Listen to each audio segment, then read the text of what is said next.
शेतकरी मित्रांनो नमस्कार। सध्या आपल्या कापूस पिकामध्ये पाती आणि फुलांना सुरुवात झालेली आहे। या अवस्थेमध्ये आपल्या कापूस पिकावर तुडतुडा, पांढरी माशी, थ्रिप्सोबत बोंडअळ्यांचा प्रादुर्भाव दिसून येत आहेत। तर या किडींना नियंत्रण करण्यासाठी आणि कापूस पिकामध्ये पात्यांची संख्या वाढवण्यासाठी आपल्याला फवारणीचं नियोजन करायचं आहे। तर या फवारणीमध्ये आपण कोणत्या औषधांचा वापर करायचा आहे याबद्दलची माहिती आज आपण या व्हिडिओच्या माध्यमातून पाहणार आहोत। यासाठी व्हिडिओ शेवटपर्यंत नक्की पहा। तर मित्रांनो, कोणतीही फवारणी घेण्याआधी आपल्या शेतामध्ये कोणत्या प्रकारची कीड आहेत हे आपल्याला माहीत असणे आवश्यक आहे। जर आपल्या कापसाचे पान या पद्धतीने कडेने पिवळसर लाल पडत असतील तर आपल्या शेतामध्ये तुडतुड्यांचा प्रादुर्भाव आहे। आणि जर कापसाचे पान आकाशाच्या दिशेने वळलेले असतील तर त्या ठिकाणी थ्रिप्सचा प्रादुर्भाव आहे।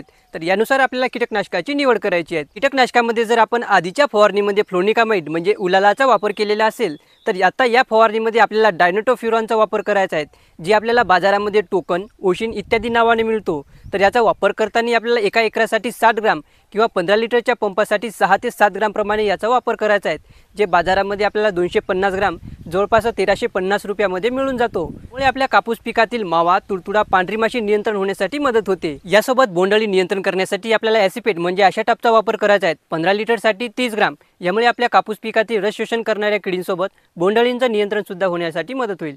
आता हे दोन्ही टेक्निकल आपल्याला वेगवेगळे घ्यायचे नसेल तर हे टेक्निकल एकत्रितपणे सुद्धा बाजारामध्ये उपलब्ध आहेत, जसं की डायनो 1 किंवा सॅपर। तर याचा सुद्धा आपण वापर करू शकतो।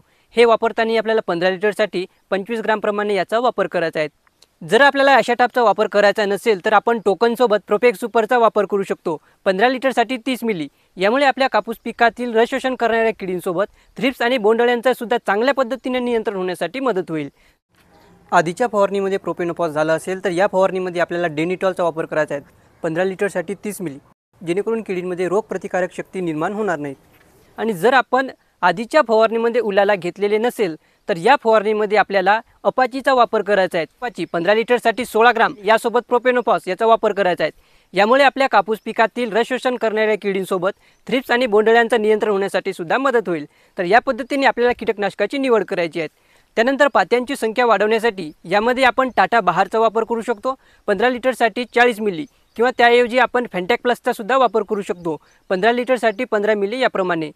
आणि जर बोंड लागायला सुरुवात झालेली असेल तर त्या ठिकाणी आपल्याला एका बुरशीनाशकाचा सुद्धा वापर करायचा आहे। यामध्ये आपण साप या बुरशीनाशकाचा सुरुवातीला वापर करायचा आहे, 15 लिटरसाठी 30 ग्राम याप्रमाणे। तर अशा पद्धतीची आपल्याला ही फवारणी करायची आहे, ज्यामध्ये आपल्याला टोकन, प्रोपेनोफॉस, फॅन्टॅक प्लसचा वापर करायचा आहे। तर ही माहिती आवडली असेल तर व्हिडिओला लाईक करा। आपले काही प्रश्न असेल तर खाली कमेंटमध्ये नक्की सांगा। धन्यवाद।